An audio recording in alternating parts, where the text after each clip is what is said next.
Hey guys, so today I'm going to be showing you probably my favorite video that I've ever filmed because this was seriously so much fun. Today, as you can see, I'm going to be showing you guys how to make a dream catcher, and it's obviously not going to be the traditional one because I did want to do something a little different since there are a lot of dream catcher tutorials here on YouTube, and you guys know that I like to mix things up a bit. So if you want to learn how to kind of customize and make your own cool dream catcher, then just keep on watching. So to make a dream catcher, you will need a metal ring. I got a 4-pack from Michaels. Actually, everything that I use in this video is from Michaels. You'll need some string. You can pick any color you want. You will need some clothes pegs. These are little baby ones. You'll need some feathers, and then you can also use tons of different strings, some beads of your choice, kind of whatever you want to kind of customize your own dream catcher. And so yeah, I just kind of got a ton of different things to see what I was gonna add. So the first thing that you do is you're gonna take one metal ring and take your white string, which is a little bit of a thicker type of rope, and you're just going to secure that with a knot. I did a double knot, and you're gonna want to make sure that's super tight. And to make life a lot easier, you can just take one of those little clothes pegs and it will just kind of hold it in place so it doesn't keep moving, and you're just going to want to wrap it around very tight. And it helped me to kind of just put these little clothes pegs on it so it wouldn't slide, and you just want to make sure that it's super tight. And this does take a long time. It took me probably like an hour and a half. So you can just sit and watch Netflix. I was watching Weeds since that's the show I'm watching right now, and it's just amazing and I love it. So yeah, but just kind of wrap it around and do something while you're doing it, just so you're just not being really bored. Once you're done, you can take all of the clothespins off, tie it again really tight, and then we can move on to the actual web. So this was actually my first time ever making a dream catcher, so it was kind of difficult to film, but I think I did pretty well with the filming and kind of showing you guys how I did it. So the first thing you're going to do is you're just going to tie a knot just like you did the first time, and you're just going to do that and make sure it's super tight. And again, do double knot, triple knot, do whatever you can because you don't really want it to fall, and you especially don't want it to get loose because I actually made it a little too loose the first time and it was a disaster trying to like unravel it and start over again. So yeah. So the technique that I used is over, under, through the loop, and I'm going to show you a few different angles, I think, because it was really difficult, like I said, to really show you guys exactly how I did it. But you just go over, under, and then through the loop, and then you want to pull super tight. So again, you just do over the 2 fingers, under, and then right through the loop. So again, one more time, over, under, through the loop, and that was a pretty good angle. And you just want to keep doing that all the way around until you get all the way around, obviously.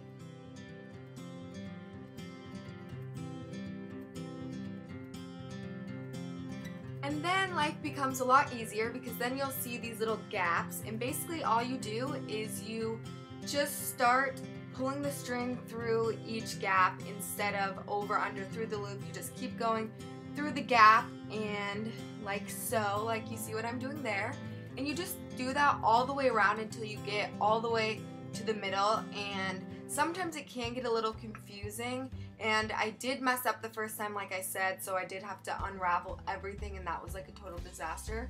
So just kind of make sure you're pulling tight and kind of really see exactly where the next loop is, because if you miss one, then it will get a little messed up. But you know, this was my first time, and like I said, I think I did pretty good, and it's pretty easy. So I'm pretty sure, hopefully this video will help you guys, because I don't really know, I thought it was a cute little thing and a fun idea to do, and yeah, so that's pretty much all you do. So as you can see, my web is finished, and I'm actually so pissed because I did so good, and then that last one that I did, I missed one and totally screwed up the middle, and I couldn't figure out how to fix it. But it's really simple, and I thought that it was going to be a lot more difficult than it actually was, and so I hope this really helped you. But basically what I did next is I just kind of left the little mess up that I did, and I just secured it with a bead. And you can choose whatever beads you want. I got these beads from Michael's. They're just like the little skull beads, and I just wanted it to be a little more original and cute, so I just added that, and you just kind of double knot it and do whatever you want with it. And so yeah, once you're done with the middle, as you can see, that's kind of where I messed up, and you know what, that's okay. It still looks pretty good and cute, but now we can move on to the feathers and the bottom and the fun stuff, and so I'm really excited for this part. So like I said in the beginning, there was a ton of tutorials with dream catchers, and I kind of wanted to do something a little different and a little more creative. And so this isn't like a traditional one, but basically I just chose a lot of different textures and string and yarn and all those type of things just to kind of make it a little bit more my own. And so basically this string, I don't really know what it's called, but it was in the yarn section, and they just had a ton of different textures. So basically what I did was I just cut off a bunch of strands and just kind of double knotted them. And what's really fun about this is you can do whatever you want. You can add feathers, you can add yarn, string, ribbon, whatever you want to make it kind of your own personal thing, and it will be kind of original, like no one else will really have it, which is what I thought was really fun. So you don't even technically have to follow what I'm doing here. You can literally do whatever you want.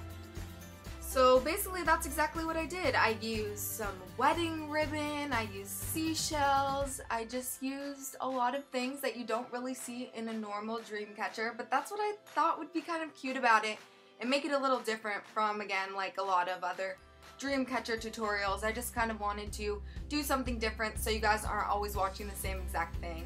And I think it's really fun, and I actually didn't end up putting the feathers on it because I did think that the yarn that I had already used kind of did look like feathers itself, so I didn't want it to be overboard crazy. But yeah, I hope you guys liked how it turned out. I think it looked super, super, super cute. So just have a lot of fun with it. Do whatever you want, you know, you don't always have to follow the rules to everything, you know. Just make it your own thing. And so the last thing that you do is just kind of make your little hang thing, hook thing at the top so you can just tie a knot. And I actually ended up at the end, I ended up adding some more of that like fluffy yarn to the top just to make it a little cuter and kind of flow with it. So that's kind of just what I did, but do whatever you want, like I said. So I hope you guys liked this little tutorial. I thought that this was so much fun, so if you guys end up deciding to do this, I really want to see how creative you guys get with it and stuff, so make sure to tag me on Instagram or Twitter to show me what you guys created, and you know, just do your thing. So I hope you guys like this video like I just said, because I always repeat myself. Make sure to follow me on Instagram and Twitter at DaniOfficial with 2 L's. Subscribe if you haven't already, and I will talk to you guys next time. Bye!